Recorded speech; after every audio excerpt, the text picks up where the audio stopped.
Hey guys, this video is about the three de words in Chinese.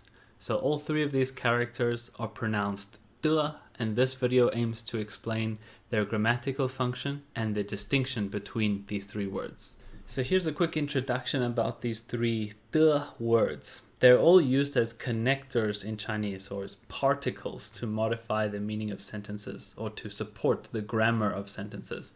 The functionality of these three characters is very similar, but it's very easy to confuse them. Even native speakers will often use the wrong one in writing because they're all pronounced the same way, de. So here's an analogy with English. In English, people often confuse the following three words in writing: there, and there. And of course, we know in English what the difference between these are, but frequently people will use the wrong one in writing because they're all pronounced the same. And this is very analogous to the three de words in Chinese. The meanings are completely different, but the fact that it's a common mistake even for native speakers is analogous.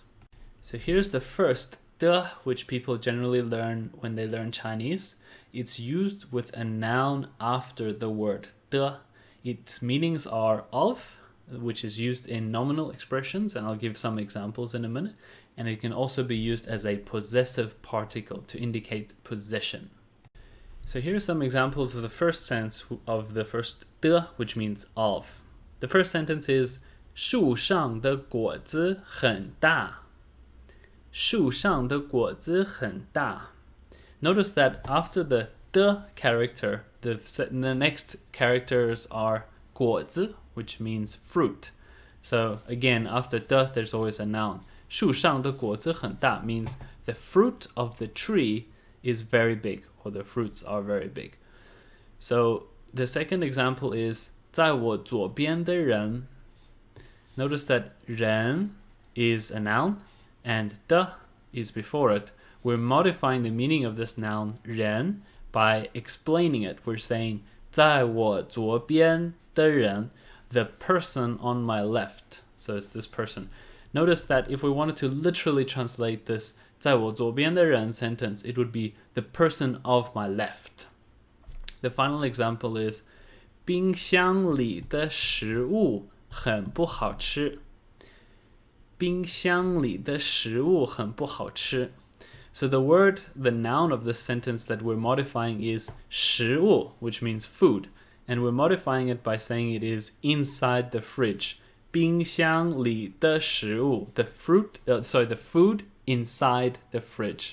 很不好吃 really doesn't taste good. The second sense of this de character is possessive. So here are some simple examples. The first one is 这是我的. 这是我的. This is mine. The second one is 那是你的手机吗? 那是你的手机吗? Is that your phone? And finally, 这些东西全都是政府的. 这些东西全都是政府的. These things are all the government's, or they all belong to the government. In case those examples are too complex, or the words are too complex, here's a simple summary. Just remember that de always goes before nouns, and it modifies the meanings of those nouns either by the preceding words or to indicate possession. So the second de is used after a verb. It's this character here. It's used after a verb and before an adjective or adverb. So it's used to describe a verb by using that adjective or adverb to describe it. And it indicates effect, degree, desirability, or other things. Basically, it modifies the verb preceding it. Here are some examples of how to use this de. The first one is 你中文说得很好. 你中文说得很好. Your Chinese speaking is very good. Notice that very good is the adjective that we are using to describe your Chinese speaking, or how you speak Chinese. 你中文说 means your Chinese speaking, or you speak Chinese.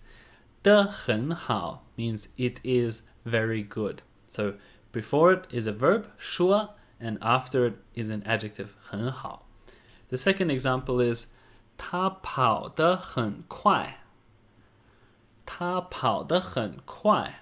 He runs, or could also be ran, very fast. So the verb is 跑, and the modifier, the adverb, is 快, very fast. The last example is 他玩得很开心. 他玩得很开心. He plays very happily. Notice that 玩, or in the southern accent 玩, is the verb, which means to play. 的 is the modifier that we're talking about, and 很开心 means very happy or very happily, and that is used to modify the playing to indicate that it's very happy.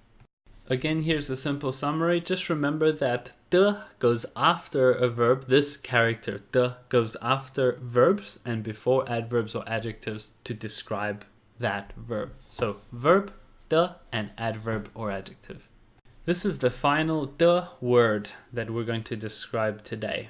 This one is used before a verb, and it links that verb to the prior structure or modification. Here are some examples of how to use this final sense of 的. So the first one is 仔细地看. 仔细地看 means look carefully. 仔细 means carefully or closely, and 看 means to watch. So to watch or look carefully. Notice that the 的 precedes the verb 看. 仔细地看. The second one is 开心地笑吧. This could be thought of as a suggestion to someone. They could say, what should I do? You just say, you need to laugh happily. 开心地笑吧. 开心 means happy, and 的 is the modifier. 笑 means to laugh, and 吧 indicates a suggestion. 开心地笑吧. Laugh happily. The final example is 用力地踢. 用力地踢. 用力 means hard or with effort, and 踢 means to kick. So 用力地踢, kick hard. The simple summary for this one is just remember that 的 goes before a verb to modify it, this 的 character. So something as a modifier, and then 的, and then the verb. Thanks for watching, and as I'm wrapping up, I want to mention this quickly to subscribers or people who watch my videos. I use Google Pinyin IME to type my sentences, and sometimes even examples will slip by me where I've used the wrong 的, because even Google, when you use 的, it will frequently put the wrong one in. It's a bit annoying. But again, I mentioned that frequently even native speakers won't notice the difference between them. So some of my videos do have the wrong 的 in them. And if you ever see one based on this video that has the wrong 的 in it, please feel free to just poke me with a comment and tell me that I used the wrong 的. I'd really be happy with that. And over time, I will be cleaning those up and replacing the 的 with the correct one. Thanks for watching.